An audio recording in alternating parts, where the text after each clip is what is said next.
ভাসানচরে স্বাস্থ্যসেবা নিশ্চিতে উন্নত মানের হাসপাতাল ও ক্লিনিক, খুশি রোহিঙ্গারা। রাজুকের অসৎ কর্মকর্তা কর্মচারীর সাথে মিলে গোল্ডেন মনিরের বিশাল সাম্রাজ্য খতিয়ে দেখছে দুদক। বছরের শুরুতে 12,000 নারী কর্মী নেবে জর্ডান, বছর শেষে আরও 6,000। এবং উত্তরাঞ্চল সহ দেশের বিভিন্ন জেলায় বেড়েছে ঠান্ডা আর কুয়াশা, দুর্ভোগে শিশু ও বয়স্করা।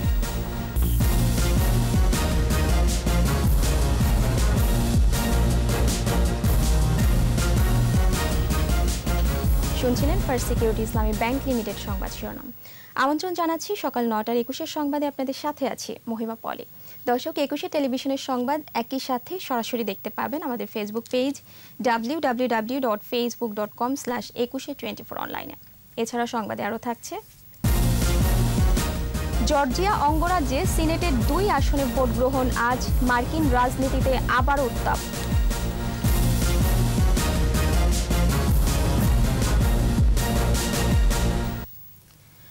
ভাসানচরে নিশ্চিত করা হয়েছে রোহিঙ্গাদের স্বাস্থ্যসেবা। প্রায় 3,500 রোহিঙ্গার জন্য একটি 20 শয্যার হাসপাতাল ও একটি কমিউনিটি ক্লিনিক চালু করা হয়েছে।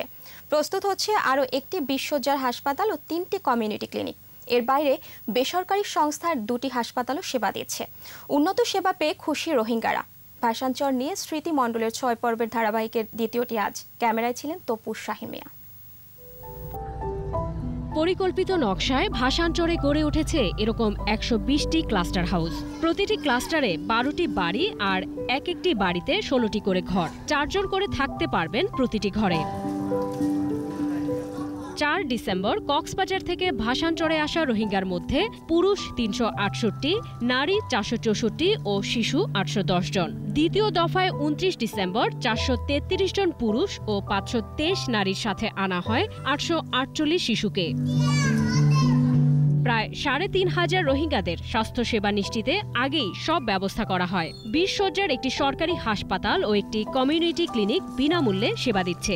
1 মাসে সেবা নিয়েছেন 1,500-এরও বেশি রোগী। হসপিটালের জন্য যেসব ইকুইপমেন্ট প্রয়োজন সম্পূর্ণ ফুললি রান করানোর জন্য আমাদের সব ইকুইপমেন্টে চলে এসেছে। আমরা আশা করছি কিছুদিনের মধ্যে একটা পূর্ণাঙ্গ হসপিটাল হিসেবে ভাসানচর হসপিটাল 1 এটা কাজ শুরু করে দেবে। বেসরকারি সংস্থার 2টি হাসপাতালও সেবা দিচ্ছে। প্রাথমিক সেবার মধ্যে ধরেন যেগুলো বেসিক অ্যাকিউট কেস, যেগুলো ধরেন জ্বর, সর্দি, ঠান্ডা বা হাইপার টেনশন, ডায়াবেটিক, ম্যালেরিয়া, যেগুলো আর কি ড্রাগ দিয়ে সারানো সম্ভব, এগুলো আমরা এখানে দিচ্ছি। প্লাস ছোটোখাটো কাটাছেঁড়া বা ড্রেসিংয়ের সেগুলো আমরা এখান থেকে করে দিচ্ছি। যে কোনো সমস্যায় ডাক্তারদের পাশে পেয়ে খুশি মিয়ানমার থেকে নির্যাতনের মুখে পালিয়ে আসা রোহিঙ্গারা।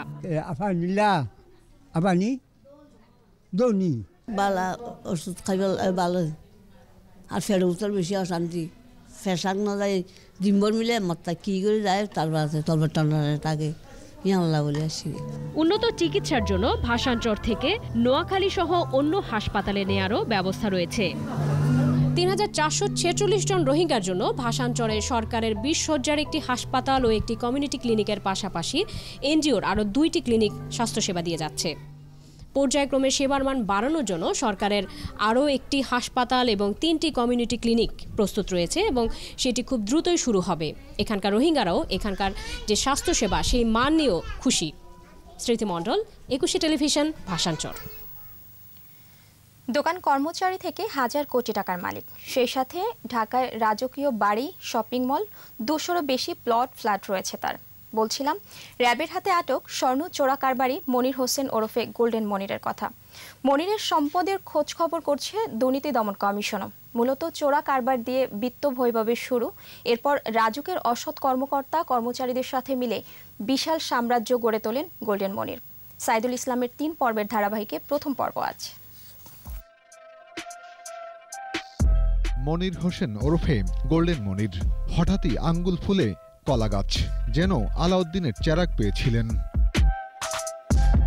গড়ে ওঠে মনিরের সম্পদের পাহাড়, কিন্তু কিভাবে তার কিশোরবেলার বন্ধুরা শোনালেন সেই গল্প। ওই যে সমাহার ককারি যে চাকরি করতো, তো এই সুবাদে আস্তে আস্তে ও মা আলাদিনের চেরাগ 2 দিনে আইসা ওই যে বিল্ডিংটা করলো। তার বাবা রাজাকার হিসেবে এখানে পলায়ন করেছেন যুদ্ধের পরে। এবং সে সিরাজ সাহেব পলায়ন করার পর সেখানে সে একটা মুদি দোকান চালাইতো। দেখেন হঠাৎ করে আসতে যেভাবে হোক যেমনি হোক উনি অনেক টাকা পয়সা, অনেক প্লট, অনেক কিছু, অনেক স্কুল, অনেক কিছু ওনার নিয়ন্ত্রণে নিয়ে আসছে। এক পর্যায়ে স্বর্ণ চোরা কারবারের সাথে জড়িয়ে পড়েন মনির। চোরাচালানের দায়ে 2007 সালে তার বিরুদ্ধে বিশেষ ক্ষমতা আইনে একাধিক মামলাও হয়। এখানে অনেক বাড্ডার ক্ষতিগ্রস্ত প্লটদের কাছ থেকে আবার নামমাত্র মূল্যে হোক, জোরে হোক, যেভাবে হোক তারা এই প্লটগুলিতে তারা নিছে। একটা দোকানে কর্মচারী 1000 কোটি টাকার মালিক হইবে, আসলে এটা বৈধভাবে ইনকাম করে কোনোভাবেই হওয়া সম্ভব না। বিএনপির রাজনীতি করা মনির 2001 সালে গণপূর্ত ও রাজুক কর্মকর্তাদের সঙ্গে সখ্যতা গড়ে তোলেন। শুরু হয় জালিয়াতি, ভূমিদস্যুতা ও প্লট জালিয়াতির হোতা মনির মেরুল বাড্ডার ডিআইটি প্রকল্পে 6 তাল আলিশান বাড়িটি বানিয়েছেন। এই ডিআইটি প্রজেক্টেই রাজুকের প্রায় 200 প্লটও হাতিয়ে নিয়েছেন গোল্ডেন মনির। মূলত স্বর্ণ চোরা কারবারি ব্যবসা শুরু করেই আজ বিপুল বিত্ত বিভাগের উনি মালিক হয়েছেন। রাজুকের পদস্থ কর্মকর্তাদের সঙ্গে ঘনিষ্ঠতার সুযোগে মূলত গোল্ডেন মনির বিপুল পরিমাণের প্লটের অবৈধ মালিক হিসেবে বনে যান। মনিরের আরও যে সম্পদ করেছেন তার মধ্যে আছে মনির বিল্ডার্স, উত্তরা গ্রান্ড, জমজম টাওয়ার সহ বেশ কয়েকটি ব্যবসা প্রতিষ্ঠান। জমজম টাওয়ারে আছে প্রায় 500 কোটি টাকার সম্পদ। বাড়িধারায় গোল্ডেন গিয়ার নামে গাড়ির যন্ত্রাংশের দোকান। বাড্ডা 11 নম্বর সড়কে প্রায় 3.5 কোটি টাকা মূল্যের 2টি এবং 2 কোটি টাকা দামের প্লট আছে। গুলশান, নিকেতন ও উত্তরা এলাকায় তার 30টির মতো ফ্ল্যাট রয়েছে। তার আরও কি সম্পদ আছে তার খোঁজ নিচ্ছে র্যাব। দুর্নীতি দমন কমিশন তার বিরুদ্ধে একটি নিয়মিত মামলা দায়ের করেছে এবং এছাড়াও রাজুক একটি তদন্ত কমিটি করেছে এই সকল বিষয়ে। আশা করি তাদের তদন্ত প্রতিবেদন পাওয়া গেলে এই বিষয়ের পরিষ্কার একটি তথ্যচিত্র পাওয়া যাবে। দুর্নীতি দমন কমিশন অনুসন্ধান করছে। বিভিন্ন সংস্থায় তার সম্পদ জানতে চিঠিও দিয়েছে সংস্থাটি। এখন এমন একটা স্টেজ যে তদন্তকারী বা ইনকোয়ারি অফিসারকে এই মুহূর্তে তার কাছ থেকে এটা জানাও যাচ্ছে না। যথাযথ তদন্ত করেই মনিরের অবৈধ সম্পদ অর্জনের বিচার হবে বলেই আশাবাদী দুদক। সাইদুল ইসলাম, 21 টেলিভিশন, ঢাকা। বছরের শুরুতে প্রায় 12,000 নারী কর্মী নেবে জর্ডানের ক্লাসিক ফ্যাশনস। প্রবাসী কল্যাণ মন্ত্রণালয়ের সঙ্গে বৈঠক করে কর্মীদের বেতন, বোনাস ও অন্যান্য সুবিধা নির্ধারণ করা হয়েছে। বছর শেষে দেশটিতে যাবে আরও 6,000। বিস্তারিত অখিল পোদ্দারের রিপোর্টে। মধ্যপ্রাচ্যের দেশ জর্ডানে এই মুহূর্তে কাজ করছে বাংলাদেশের প্রায় 45,000 পোশাক শ্রমিক। কোম্পানি তো আমাদের সব খরচা দেয়, খাওয়া দাওয়া সব থেকে, থাকার ব্যবস্থা সব কিছুই আছে। এখানে মেয়েরা চাইলে একদম নিরাপদভাবে মা বাবার কোলে যেভাবে ঘুমায় ঠিক সেভাবে ঘুমাতে পারে। আমাদের মেয়েরা কাজ সম্পর্কে অনেক ভালো অভিজ্ঞ, তারপর হচ্ছে এরা সহজে যে কোনো পরিবেশের সাথে মানিয়ে নিতে পারছে। করোনা পরিস্থিতির মধ্যেও রপ্তানি বাণিজ্যে আশাতীত ফল পাওয়ায় দেশটির বৃহত্তম পোশাক প্রস্তুতকারী প্রতিষ্ঠান ক্লাসিক ফ্যাশনস অ্যাপারেলস চলতি বছরের প্রারম্ভেই নিচ্ছে আরও 12,000 নারী কর্মী। ক্লাসিক ফ্যাশন তারা ইন্টারন্যাশনাল স্ট্যান্ডার্ড মেনটেন করে। আমরা জিরো কস্টে সকল কর্মীদেরকে প্রেরণ করে থাকি। ওখানে তাদের থাকা, খাওয়া, স্যানিটেশন, মেডিকেল সব কিছু ফ্রি এবং তাদের নিরাপত্তা আমি বলতে পারি 100% ensured. Classic Fashion as a company, we have an ambitious plan. এই বছর ক্লাসিক গ্রুপ বাংলাদেশ থেকে প্রায় 20,000 নারী শ্রমিক নিচ্ছে। এরা সবাই প্রবাসী কল্যাণ মন্ত্রণালয়ের মাধ্যমে সরাসরি জর্ডান যাবে। মাঝখানে কোনো মধ্যস্বত্বভোগী থাকছে না, এমনকি কোনো কর্মীর কাছ থেকে নেওয়া হবে না 1 টাকা। ক্লাসিকে কর্মরত 26,000 কর্মীর মধ্যে 13,000ই বাংলাদেশি। পাসপোর্ট না থাকলেও 2 দিনের মধ্যে তা করে দেওয়ার দায়িত্ব নিয়েছে পররাষ্ট্র, প্রবাসী কল্যাণ ও স্বরাষ্ট্র মন্ত্রণালয়। বোয়েসেল এই ব্যাপারে গুরুত্বপূর্ণ ভূমিকা পালন করছে। বাংলাদেশ সরকারের বিভিন্ন দপ্তরও এই ব্যাপারে বিশেষ তৎপর। এভাবে চলতে থাকলে বছর শেষে অন্তত 20,000-এর অধিক কর্মীর কর্মসংস্থান হবে। মাননীয় মন্ত্রী একজন true friend of foreign workers. এ কারণে আমরা শপথ করেছি এই মুজিব বর্ষকে ধারণ করে আমাদের কর্মী ভাই বোনরা যারা যাবেন কোনো দালালের খপ্পরে তারা না পড়ে, এই জন্য আমরা অতন্ত্র প্রহরীর মতো কাজ করছি। সম্প্রতি পররাষ্ট্রমন্ত্রী, প্রবাসী কল্যাণ ও বৈদেশিক কর্মসংস্থান মন্ত্রী সহ অন্যদের সঙ্গে বৈঠক করেছেন ক্লাসিক গ্রুপের চেয়ারম্যান সহ জর্ডান শিল্প মন্ত্রণালয়ের কর্মকর্তারা। অখিল পোদ্দার, 21 টেলিভিশন। উত্তরে সিলেটের জনপদে এখনও ঠান্ডা কমেনি। সকাল সন্ধ্যায় কুয়াশার চাদরে মোড়ানো থাকে প্রকৃতি। দুপুরে কিছুটা রোদ উঠলেও বইছে শীতল বাতাস। লালমনিরহাটে ঘন কুয়াশায় জনজীবন বিপর্যস্ত। শীতে কাতর শিশু ও বৃদ্ধরা। গাইবান্ধার শিশুর ও কুয়াশায় শাকসবজির স্বাভাবিক বৃদ্ধি হচ্ছে না, কমে গেছে ফলনও। এতে ক্ষতিগ্রস্ত হচ্ছেন প্রান্তিক চাষিরা। ঘন কুয়াশা আর কনকনে শীতে মৌলভীবাজারে জনজীবন অনেকটা স্থবির। সহজে মিলছে না সূর্যের দেখা। চা বাগানের শ্রমিক ও কৃষিজীবী মানুষ পড়েছেন বিপাকে। অন্যদিকে মেহেরপুরে হরেক রকমের শীতের সবজিতে ভরপুর মাঠ ও হাটবাজার। মাঠে মাঠে চলছে শীতের সবজি কাটা ও বাজারজাত করার কাজ। এবছর শাকসবজির উৎপাদন বেশি হয়, দামও বেশ কম। নিচে প্রিমিয়ার ব্যাংক লিমিটেড সংবাদ বিরতি। নো মাস্ক নো সার্ভিস বিধি মেনে চলুন, সুস্থ থাকুন। যখন ফিরছি তখন অন্যান্য খবরের সঙ্গে আরও থাকবে। সড়ক দুর্ঘটনায় নিহত গুলশান থানার এসআই কামরুলের বাড়িতে আত্মনাদ, হত্যাকাণ্ড কিনা তদন্তের পুলিশ। আবারও আমন্ত্রণ সকাল ৯টার বিশেষ সংবাদে।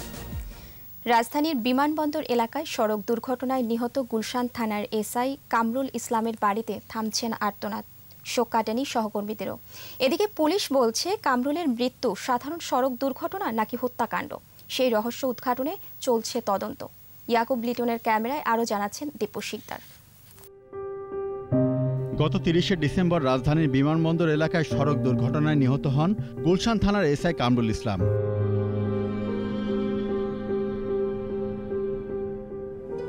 কামরুলের গ্রামের বাড়ি সিরাজগঞ্জে, এখন শুধু আর্তনাদ।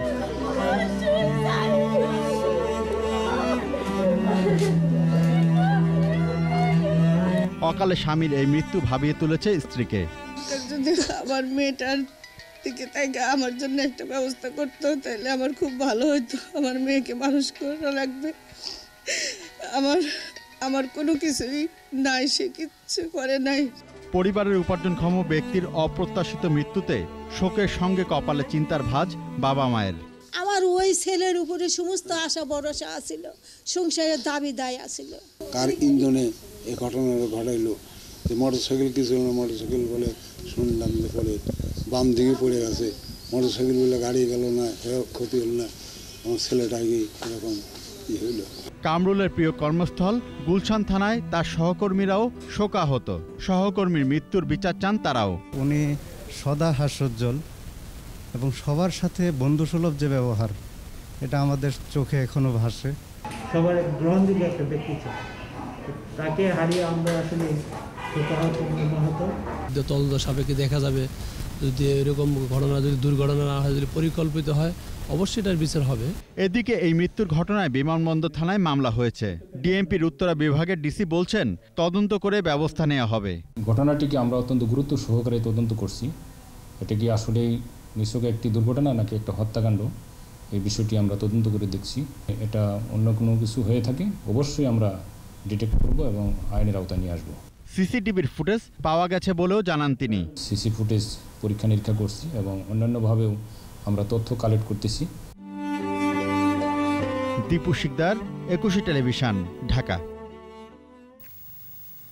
বাণিজ্যিকভাবে সুইস অ্যালবিনো জাতের ইঁদুরের খামার গড়েছেন রাজশাহী বিশ্ববিদ্যালয় প্রাণিবিদ্যা বিভাগের গবেষণা পরিচালক সালাউদ্দিন মামুন।